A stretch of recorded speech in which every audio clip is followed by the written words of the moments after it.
সমস্ত কেন্দ্রীয় সরকার সহ রাজ্য সরকারগুলো যদি নতুন পদ্ধতিতে ভাতা দিতে পারেন, যদি দিতে পারেন, তাহলে মমতা কেন দেবেন না, বা এই রাজ্যের তৃণমূল সরকারটি কেন দিতে পারছে না? তার কারণ হচ্ছে একটাই, মেলা খেলা ঠেলায় অবৈধভাবে বিভিন্ন সময়ে মমতার সরকার, তৃণমূল সরকার টাকা নষ্ট করে।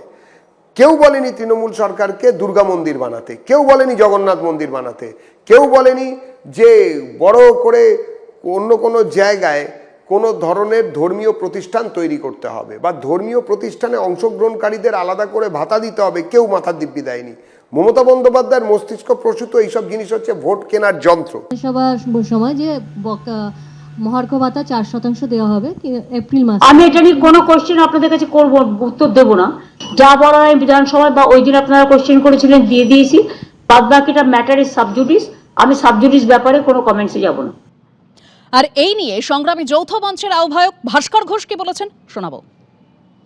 যার কাছে এইটুকুই জ্ঞান নেই যে কোনটা বিচারাধীন আর কোনটা বিচার নিষ্পত্তি হয়ে গেছে, এই বিষয়টার নিষ্পত্তি হয়ে গেছে। সুপ্রিম কোর্ট বলে দিয়েছে যে 100%ই মহার্ঘ ভাতা তোমাকে মিটিয়ে দিতে হবে, তার মধ্যে 25% তোমাকে ইমিডিয়েটলি মেটাতে হবে। এই বিষয়টাকে সাবজুডিস ম্যাটার বলা, সেটা ওনার অজ্ঞতাকে প্রকাশ করে বলেই মনে করছি। এবং আরেকটা কথা, যে সাবজুডিস ম্যাটারের প্রতি যদি ওনার এতই স্পর্শকাতরতা থেকে থাকে, তাহলে এসআইআর নিয়ে মন্তব্য করছেন কিভাবে? ইতিমধ্যে নোটিফিকেশন দিয়ে কমিশন জানিয়ে দিয়েছে যে 28শে ফেব্রুয়ারি চূড়ান্ত ভোটার তালিকা প্রকাশিত হতে চলেছে, অর্থাৎ 14ই ফেব্রুয়ারি পর্যন্ত শুনানি প্রক্রিয়া চলবে বলেও জানিয়ে দিয়েছে কমিশন। 21শে ফেব্রুয়ারি পর্যন্ত চলবে নথি যাচাই প্রক্রিয়া এবং যে আপডেট, যে 28শে ফেব্রুয়ারি চূড়ান্ত ভোটার তালিকা প্রকাশ হতে চলেছে। তাহলে কি দোলের পরেই ভোটের দিন ঘোষণার সম্ভাবনা? এই নিয়ে কি তথ্য রয়েছে আমরা জানবো আমাদের প্রতিনিধি রুমা পালের কাছ থেকে। রুমা, দেখো, মার্চের প্রথম সপ্তাহে কিন্তু ভোট ঘোষণা হতে চলেছে, এমনটাই কিন্তু আমরা জানতে পাচ্ছি। অন্যদিকে জানিয়ে রাখি, সম্ভবত দোলের পরে ভোট ঘোষণা হবে এবং ভোট ঘোষণা হওয়ার আগে ইলেকশন কমিশন অফ ইন্ডিয়ার অর্থাৎ নির্বাচন কমিশনের ফুল বেঞ্চ আসবে রাজ্যে। অন্যদিকে জানিয়ে রাখি, যেহেতু 28শে ফেব্রুয়ারি একদম ফাইনাল ভোটার লিস্ট বেরোচ্ছে এবং 1 মার্চ আসছে এই রাজ্যের দায়িত্বপ্রাপ্ত একদম deputy election commissioner Gyanesh Bharti. অন্যদিকে যা জানতে পাচ্ছি আমরা, সেটা হচ্ছে মার্চের প্রথম সপ্তাহতেই কিন্তু ভোট ঘোষণা এবং সম্ভবত দোলের পরেই এই ভোট ঘোষণা হতে চলেছে।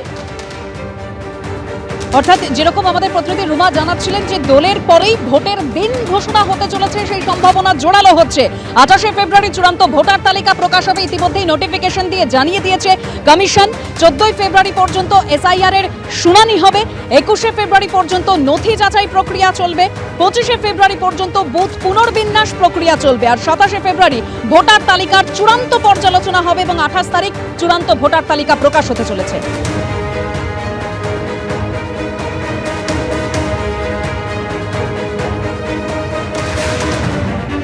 এবিপি আনন্দ, এগিয়ে থাকে, এগিয়ে রাখে।